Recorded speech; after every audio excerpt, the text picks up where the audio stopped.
आइए मुलाकात करते हैं बजाज ऑटो के एग्जीक्यूटिव डायरेक्टर राकेश शर्मा साहब से। मैं आपके सामने पहले नतीजे रख दूं। मंगलवार को दोपहर 1:30 बजे के बाद नतीजे आए थे। बाजार के दौरान ही बहुत ही तगड़े स्ट्रॉन्ग परफॉर्मेंस देखने को मिली है बजाज ऑटो की। आय और कामकाजी मुनाफा उम्मीद के मुताबिक रहे, उम्मीद से बेहतर रहे रादर, और मुनाफा उम्मीद के मुताबिक रहा है। आय 11,928 करोड़ 16% बढ़कर आई है। कामकाजी मुनाफा इबिटा 2,415 करोड़ करीबन करीबन 24% की बढ़त यहाँ रही है। मार्जिन्स 20% के आसपास 20% का अनुमान था, और मुनाफा 1988 करोड़ आया है, 1980 करोड़ का अनुमान था।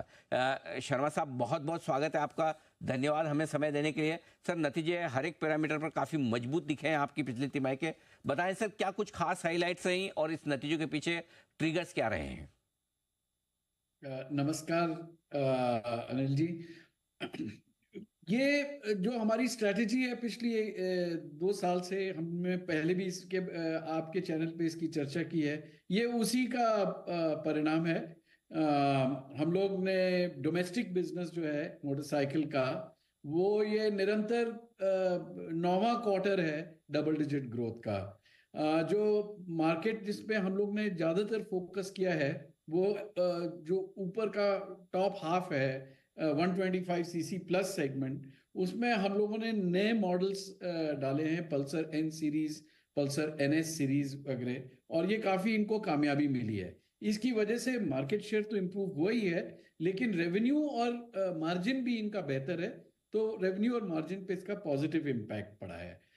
दूसरी चीज़ ये है कि थ्री व्हीलर बिजनेस अभी अच्छा परफॉर्म कर रहा है। ये फिर एक क्वार्टर है जिसमें उसने 1 लाख थ्री व्हीलर से अधिक बेचे हैं। और जो थ्री ई ई ऑटो है, ये हमको नए नए टेरिटरी जहां पर सीएनजी ऑटो अलाउड नहीं था, परमिट नहीं थे, उसमें हमको एक प्रवेश दे रहा है। तो एक नया, एक तरीके से नया बिजनेस आ रहा है। और तीसरी चीज है कि जो एक्सपोर्ट बिजनेस है, उसमें स्लो एंड स्टेडी प्रोग्रेस है। मतलब मैं ये नहीं कहूंगा कि जबरदस्त ग्रोथ है, लेकिन वॉल्यूम में 4-5% का पिछले क्वार्टर वन से अगर कंपेयर करें तो उससे बेहतर है। रेवेन्यू में 16% का बढ़ोतरी है। तो ये 3-4 चीजें जब आप कंबाइन करते हैं, तो फिर आपको जो प्रदर्शन है और जो आपने कमेंट किए हैं, वो इसकी वजह से। बहुत ही बढ़िया, परफेक्ट सर। कॉन कॉल में आपने ये भी कहा है कि आपकी दूसरी तिमाही जो अभी चल रही है वो पहली तिमाही से बेहतर रहेगी। क्या ट्रिगर्स आपको दिखते हैं? क्या खास वजह कि ये क्वार्टर जो अभी चल रहा है और बेहतर होने वाला है? देखिए अनिल जी, जो मार्केट का ट्रेंड है वो ये है कि जो टॉप हाफ है 125 सीसी के ऊपर का, वो ज़्यादा अच्छा कर रहा है। और वहाँ पर हम लोग के पास कामयाब मॉडल मैदान में उतर चुके हैं हमारे। तो मेरे को लगता है यही ट्रेंड बरकरार रहेगा, थ्री व्हीलर में भी बरकरार रहेगा। हम लोगों ने इलेक्ट्रिक चेतक में एक नया मूव किया है जून के एंड में, जो जुलाई में मार्केट में जा रहा है, और अगस्त सितंबर में इसका पूरा इम्पैक्ट हमको देखने को मिलेगा। क्योंकि अभी तक हम लोग क्या है कि टू व्हीलर में 1 लाख से ऊपर, 1,15,000, 1,35,000 की प्राइस लेवल पे थे, लेकिन 50% मार्केट जो है वो 1 लाख से नीचे का हो गया है। तो इसमें हमने एक प्रोडक्ट, नया चेतक का वेरिएंट, टॉप क्वालिटी चेतक की, लेकिन थोड़ा और अफोर्डेबल, हम लोगों ने इंट्रोड्यूस किया है लास्ट वीक ऑफ जून में। इसकी वजह से हमारा क्या है, डिस्ट्रीब्यूशन पे भी अच्छा इम्पैक्ट पड़ेगा। जो 200-250 स्टोर थे अप्रैल में, मेरे ख्याल से सितंबर तक हम 1,000 स्टोर पर पहुंच जाएंगे। तो डिस्ट्रीब्यूशन के नजरिए से, और ये जो सब 1 लाख का सेगमेंट है उसको वो अब हमारे ग्रास में आएगा। उसकी वजह से इलेक्ट्रिक टू व्हीलर में भी हमारा अच्छा स्कोप नजर आ रहा है। अगले क्वार्टर इलेक्ट्रिक थ्री व्हीलर में भी अब हम लोग 100 से अधिक लोकेशंस में पहुंच जाएंगे क्वार्टर 2 में। तो उसको भी वो भी अच्छा सॉलिड ग्रोथ पाथ पे है। तो इसीलिए जो पिछले 4-5 क्वार्टर से काम कर रहे हैं वो तो चलता ही रहेगा। उसके अलावा ये 2-3 चीजें जो हैं, और आपने फ्रीडम 125 का तो देखा ही है, लेकिन फ्रीडम 125 बढ़ेगा, लेकिन इसका जो रियल इम्पैक्ट है टॉप लाइन पे वो मेरे ख्याल से Q3 Q4 में महसूस होने लगेगा। ठीक बात है। सर, पिछले 3 साल से मैं देख रहा हूँ कि आप मार्जिन से जबरदस्त बढ़ा रहे हैं। 2022 में 16% था, 23 में 18% हो गया, 24 में 20%, 22% इस साल की उम्मीद रखूं तो गलत तो नहीं अब आपने टारगेट रखा है तो हम लोग कोशिश करेंगे। अनिल जी, आपने टारगेट दे दिया इतना जबरदस्त, है? लेकिन हम लोग की कोशिश ये, हम लोग ये हमारी जो स्ट्रेटजी है कि अभी जो मार्केट है इंडिया में और जिस तरह से एक्सपोर्ट्स में रिकवरी हो रही है, इसमें ग्रोथ की बहुत अवसर है। तो हम्म। हम ग्रोथ पे हमारा काफी फोकस है, लेकिन बजाज ऑटो जो है वो हमेशा बॉटम लाइन सेंसिटिव भी रहता है। तो हम मार्जिन को बेस्ट इन क्लास मार्जिन रखेंगे।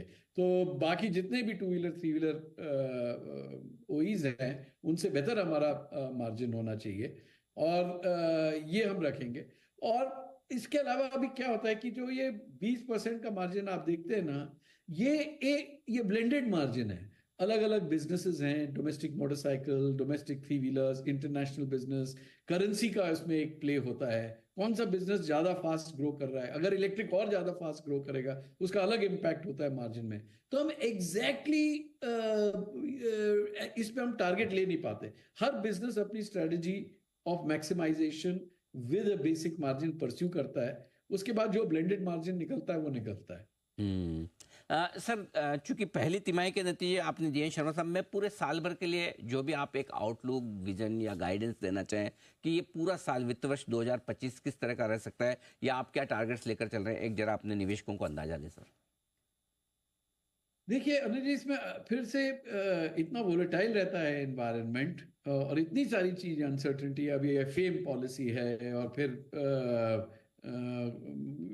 अभी बजट आने वाला है ना। तो इसमें प्रिसाइज टारगेट लेके हम लोग ऐसे नहीं चलते हैं। हम लोग स्ट्रेटजी से डायरेक्टेड रहते हैं कि अभी हमको ये मॉडल डालना है, इस प्राइसिंग पे डालना है, ऐसे हमको नेटवर्क को मैनेज करना है, इंडिया में भी और कई ओवरसीज मार्केट्स में भी। उसके बाद कितना मार्केट से सपोर्ट आता है उसको हमको एक्सेप्ट करना पड़ता है। तो एग्जैक्टली टारगेट देना, टारगेट लेके मैं आपको नहीं बात कर सकता, लेकिन ये जरूर कह सकता हूं कि जिस तरह से अभी ट्रेंड नजर आ रहे हैं ये पॉजिटिव है।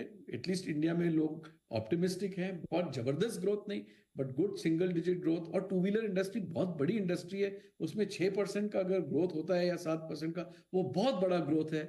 हम लोग के मॉडल कामयाब हो चुके हैं, सामने हैं। तो मुझे लगता है कि ये जो ट्रेजिक्ट्री है हमारी ग्रोथ की, ये कंटिन्यू करेगी इस साल। हम्म। लेकिन एक चीज है सर, आप भले कहें अनिश्चितताएं बहुत है, लेकिन उसके बावजूद परफॉर्मेंस कंपनी की साल दर साल सॉलिड आती है। क्योंकि आपने बजट की बात की, तो मैं आखिरी सवाल बजट पे ही आपसे लेना चाहता हूं। क्या उम्मीदें हैं बजट से इस बार आपको, आपकी इंडस्ट्री को क्या चाहिए? देखिए, बजट से हमारे जो टू व्हीलर और थ्री व्हीलर का है, उसमें ये चाहिए कि जो कॉमन मैन है उसकी जेब में थोड़ा सा पैसा है। ओके। जब वो पैसा आता है तो एक तो वो खर्चा करेंगे ही, दूसरा उनका क्या है, विश्वास और ऑप्टिमिज्म बढ़ता है। तो ये टू व्हीलर जो है एक डिस्क्रिशनरी परचेज होता है कि अगर अगर इन्वायरमेंट खराब है तो आप बोलते हैं मैं 4 साल से गाड़ी चला रहा हूँ, अब 1 साल और चला लेता हूँ, क्या फर्क है, तो वो पोस्टपोन हो जाता है। वही व्यक्ति अगर इन्वायरमेंट अच्छा है वो बोलता है अरे गाड़ी को 3 साल हो गए हैं, अब ये नए नए मॉडल्स आ रहे हैं, तो let me go and by the new model. तो अगर हमारे फाइनेंस मिनिस्टर, ये जो वर्ग है, ये हमारा जो कस्टमर है, वो 30 से 50 हजार पर मंथ की उसकी आय है। दिस इज द कैटेगरी, अगर इन लोगों को रिलीफ मिलता है, चाहे टैक्स ब्रेक हो, चाहे इन्फ्लेशन कंट्रोल हो, चाहे मतलब इनका कॉस्ट ऑफ लिविंग कम हो, तो इससे बहुत फायदा होगा इंडस्ट्री की ग्रोथ में। मैं तो बस इतना ही कहूंगा। शर्मा साहब, ये आपकी जगह शायद कोई और इंडस्ट्री लीडर होता, और मैं मेरे दर्शकों को ये कहना चाहता हूँ कि इस बात को ध्यान से सुने जरा।